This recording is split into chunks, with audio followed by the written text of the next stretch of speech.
Welcome to Category Visionaries, the show dedicated to exploring exciting visions for the future from the founders who are on the front lines building it. In each episode, we'll speak with a visionary founder who's building a new category or reimagining an existing one. We'll learn about the problem they solve, how their technology works, and unpack their vision for the future. I'm your host, Brett Stapper, CEO of Frontlines Media. Now let's dive right into today's episode.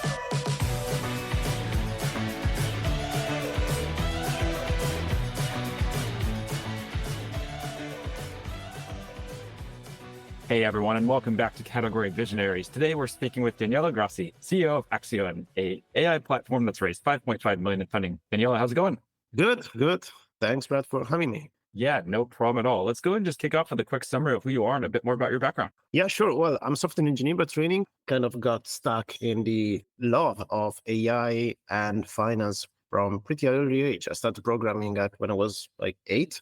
And one of my first programs was actually a simulation of a stock market. So that was probably scary seeing that 8-year-old. But anyway, led me to then study software engineering. But then while I was university, I found my first company to commercialize one of the software that me and one of my friends developed, kind of a standard story. Finished university, then dedicated myself to that company with the long-term idea to invest a lot in research and development at the crossing between AI and financial markets, which always been my two passions. And we did just that. That led us to then start Axyon in 2016 when we kind of saw a big opportunity coming in, which was the disruptive growth of deep learning and machine learning, advanced machine learning techniques at the time, which were mainly used for computer vision and kind of problems. What we saw was that they could have tremendous impact also in financial markets, of course, and especially in trying to predict or make sense of financial markets. But you couldn't simply take what you use in computer vision and use that. It's a way more complex problem. So we saw the opportunity to build a new kind of foundational technology specialized and designed for applying and employing deep learning and advanced machine learning techniques specifically for financial time series, in particular financial markets, and focus on getting the most about it without falling into the traditional traps of overfitting or data leakage, the usual stuff that happens when you try to use machine learning complex stuff. Now we are a 30 people company.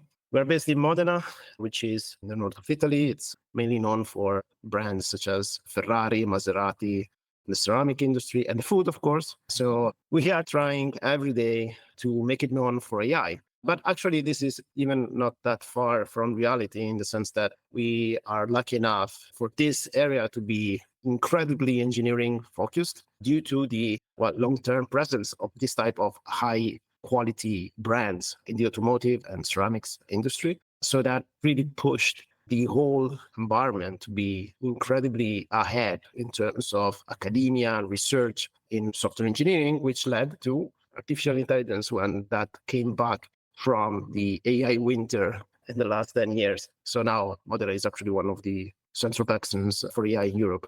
Now, AI is obviously everywhere today. What was it, November 2022, when ChatGPT really came out to the world? Now it seems like a big deal. It's here to stay. It's not going anywhere. Was it so obvious to the market in 2016? Take us back 8 years ago. What were those conversations like when you were talking about AI with customers, with investors, and just other folks back then?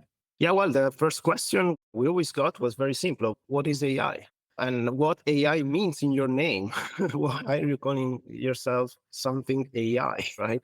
So it was completely a different world back at the time. And we were just coming out from the so-called AI winter where not many of us remember that, but AI was hyped also probably 30 years ago in the 80s and 90s. It had some hype cycles as well in the past when, unfortunately, for that time, the computational power and techniques weren't up to the task to maintain the promises and the imagination of many technologists of the time. So all AI concept fell back into a sort of winter for several years. In 2014, 2015, new techniques came up. And in that moment, they merged and combined with the incredibly increased computational power that was appearing, which is, funnily enough, it actually was appearing mainly driven by graphics and video games needs in terms of graphic computation. That also combined with increased amount of data generally available to companies and made suddenly all this possible. So suddenly it was really possible to extract a lot of value using machine learning techniques from large amounts of data. So when we went out at that time, it was really early. And I remember going into some financial companies where they were saying, yeah, well, we know AI, we use machine learning, we use neural networks. And we were asking them, yeah, but okay, neural networks are from the 70s. Which kind of neural networks are you using? And that they were telling us, yeah, well, 2 neurons, 4 neurons. And it was, I mean, a shock for me because deep learning, machine learning, we were talking about hundreds of neurons, several layers. So incredibly more complex systems. So we had to recover the dissatisfaction and disillusionment that the industry had from previous hypes in AI. And that was just the first obstacle. And actually, I think that things really changed, just as you mentioned, in November 2022, when ChatGPT appeared. Yeah, that really changed people's mind. And what did that feel like for you in November 2022? Did you realize it at the time? Like in the week after it was released, did you say, okay, wow, things are about to change. This is about to become big and our business is maybe going to get a little bit easier? Like, was it obvious to you right away? No, it wasn't obvious because at the time, it wasn't like it is today. Even ChatGPT, right? Okay, ChatGPT 3.5 was good, but it wasn't to the level of the new version, the GPT-4, right? Which is really another level. So it doesn't really hit the point where I would said it would have had so a disruptive impact in the perception of people. That for me became apparent later with, I think it was mid last year, something like that, when other specific application of ChatGPT in the form of agents starts to come up, because that really demonstrates to me the point where that reached in terms of, let's say, emulating human reasoning, which is, in my mind, also the threshold that it has to surpass for people to get really engaged in it and to start even treating it differently, which means, at least for our business, then in retrospect, also the fact that suddenly AI started becoming something that is not simply found in movies. It's not something that you hear about. It's something that you can touch. You can talk to it. That really changed the dynamics of understanding of what an AI is. And that we saw in the following months. So I would say in the last 12 months, we saw really a change in tone where before we found skepticism, we now found different emotions, such even curiosity, but also, well, fear sometimes in terms of what can this lead to. But all these kind of new emotions that we are finding in the market when we talked about AI are actually way more conducting to being open to innovation. When it comes to building trust with customers, how did you build trust? If you're selling into financial services, to asset managers, to hedge funds, I have to imagine that this is high stakes. Something goes wrong, the technology gets something wrong, that can cost them a lot of money. What do you do to build that trust that they're okay to take that risk with a startup? Well, when I started with Axyon AI, a very successful ex-startup founder who became a millionaire told me, yeah, you are getting into a 10-year business. This will not be a short ride. And he was right. I didn't understand it at the time, but he was right exactly because of the challenges that you are mentioning. In the financial sector, the stakes are high. And in large institutions, sometimes it's better for the people working in it not to make mistakes rather than like go beyond expectations in terms of performance. So they are generally wary when they have to adopt or they evaluate adopting new technologies and innovation. So in our case, this meant hitting on two main elements. One is technological and scientific rigorousness, because obviously you need to be really solid on what you do from a technological standpoint. The whole process that you employ, the technology you build, it has to be real. You cannot really sell smoke.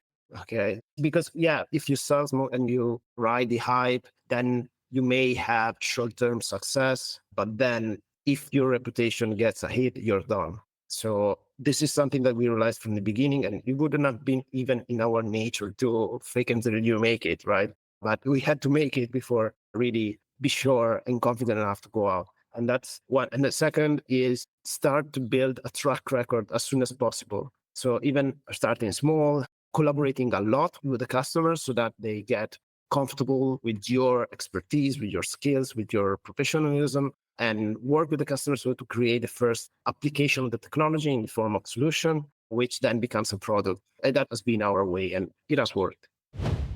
This show is brought to you by Frontlines Media, a podcast production studio that helps B2B founders launch, manage, and grow their own podcast. Now, if you're a founder, you may be thinking, I don't have time to host a podcast. I've got a company to build. Well, that's exactly what we built our service to do. You show up and host, and we handle literally everything else. To set up a call to discuss launching your own podcast, visit frontlines.io/podcast. Now, back to today's episode. When it comes to marketing this product, what are some of the approaches you've taken to marketing, and what's the general marketing philosophy? So our sector it entails a complex sale with a long sales cycle. And so you don't have a quick feedback in terms of your marketing activities because it takes quite some time to acquire the lead and then to move it through the pipeline, etc. So it's a slow process. It is important to, in my opinion, and this is what we did, to work on two areas in a very balanced way. On one side, the positioning of the company, which in our case has always been tied to strong professionalism and scientific rigorousness. So, I mean, the customer need to feel that you are sound in what you say about an advanced technology that they may not know yet or even be scared of. So positioning in a certain way to ensure that also the positioning matches how you present stuff then directly to clients as a solid and robust potential provider. And then the lead generation, it comes in several ways. In our sector, it is important. You cannot really get a lot of traction if you're no one and you are not known in the business. And this is obviously a problem for our startup. So you need to be in touch and have already connected and important players of the field in your team to generate the connections and networking, then lead you into the circle, let's say. In our case, that meant participating to, well, at the very beginning, an acceleration program run by ING in Amsterdam, which obviously got, in the end, ING supporting us from a fundraising perspective, and then like vouching for us somehow in terms of bringing us into the financial world. Then the same we did with UniCredit, which came on board as a second large investor in our company. So that really helps. And apart from shareholders and investors, advisors really play a role. I think it is very important for a startup to get a sort of sponsorship, let's say, from relevant person in the industry they're selling to. And the advisor type of collaboration is often very useful in that respect. In our case, later on, and we have as advisors people like Gary Chokrupka, who is president of WorkQuant and has been Goldman Sachs co-head of Quant. So big career, or Massimo Tosato here in Italy, who has been president and CEO of several very large and very important asset management companies. So these kind of people really help you getting the pedigree, somehow simplifying your marketing effort. I'm sure in the early days, there wasn't a lot of competition talking about AI, but I have to imagine there's probably a little bit more noise now around AI. I would guess that maybe some competitors have popped up. I'm sure their technology's nowhere near as good as yours, but I would imagine there's probably some competition. How are you thinking about competition and how are you positioned in the market? So yes, actually, they say that the competition on the general AI level starts to come up quite early on in our journey. We kept differentiated profile from the beginning, focusing strictly on not being a consultancy company, doing consultancy work, even if we develop a proprietary core technology, trying to focus on a specific segment of the market, starting from investment management, then focus specifically in one part of the investment process, which is in our case, the addition of alpha, so outperformance to the investment strategies, and differentiating ourselves also because given that focus, we accrued very specific knowledge and expertise in that segment, which is very helpful, not just in the obviously in the creation of the value and the product, etc., but also in terms of positioning, because we now, when we find competitors or other companies like pitching maybe for the same prospect, they often are not as focused as us, not as technology and value focused as us, and not scientifically sound and with a long track record as us. So being focused from the beginning of the company, right, on a very specific problem, a very specific part of the value chain of the clients, and getting clients early on, creating traction and track record, that is what differentiates us today. And now I always say that actually today, the biggest problem from us in terms of competition are not other companies, but are not other companies that say are serious player in this area, but more the, let's say, the smoke, again, AI smoke that is out there, because now every company says they are doing some kind of AI. So that really makes the message more difficult to come out clear, because you sometimes are greeted with even a little slice of skepticism that comes from hearing everybody saying they're using AI. So you have to differentiate them yourself in the depth of your knowledge and technology. But that's the hardest bit, I guess. Just, I mean, finding yourself with people that have accrued a small skepticism, not in AI, but in providers of AI solutions, because they are hearing everybody saying they're doing AI. What about fundraising lessons? What have you learned about fundraising throughout this journey? Fundraising. Well, first, it is true that it's easier to get fundraising, to get funds and investments in certain parts of the world rather than in others. It's true that being in Europe is way more difficult than being in the US. It's true that being in Italy is particularly difficult. So it is important to think about it also in terms of incorporation and the company structure, because some company structures are easier to invest in rather than others, especially in Southern Europe. So that's the first lesson. Be very mindful in how you set up your company, where do you incorporate it, etc. That is important, because that really makes a difference in how easy you will get money afterwards. Then it is important to, I know it's something that almost a cliche, but it's important for startups, especially at a very early stage, not to judge potential investor just by the money that they are providing to the company, because especially the first ones are the ones that can make or break, not just in the short term, but especially in the medium and long term. If you get investors at the beginning that get inevitably a larger share because they're early investors, but you got them just because they're to provide biggest bang for their buck, but then they are not providing you with any additional value, any additional networking, reputation, or on the contrary, they get to be very like intrusive, etc. Then you're really setting yourself up for a difficult journey. So really do your due diligence on the investors, not just from the formal standpoint, but also in terms of their reputation, their views, how they will provide additional value to your company, how they want to be involved. This is everything. All this is very, very important to have it clear from the beginning. Final question for you. Let's zoom out 3 to 5 years into the future. What's the big picture vision look like? Well, for me, so, in the end, what we do is providing an AI component to the investment process that adds on alpha, so performance to the strategies of our clients, to the investment strategies of our clients. When we started, there was practically no one using AI. There were obviously quantitative approaches to investment management. For me, in 5 years, AI would be an essential and core component of any investment strategy, not just the quant-based ones, but also discretionary ones, simply because if you won't have it, you will start from the back, from the beginning. It will not just be a matter of like having AI to get an edge. It will be a matter of having AI to stay in the game. And this will happen very early, but we will see the full-blown effects of this in 5 years. And it's the same as in other areas, other industries, like we are seeing with ChatGPT. Now, for some areas, it's like a big edge to being able to implement correctly LLMs. You can get big cost savings, increased user interactions and satisfaction. But yeah, also for that area in 5 years, I mean, that will be the base from where you start. It will just be an edge that someone has. Amazing. I love it. Well, we are up on time here, so we're going to have to wrap. Before we do, if there's any founders that are listening in that want to follow along with your journey, where should they go?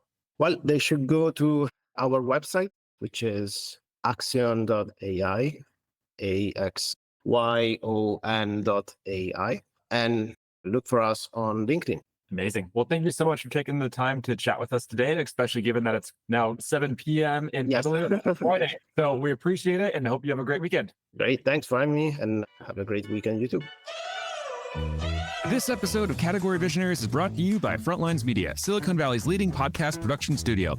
If you're a B2B founder looking for help launching and growing your own podcast, visit frontlines.io/podcast. And for the latest episode, search for Category Visionaries on your podcast platform of choice. Thanks for listening, and we'll catch you on the next episode.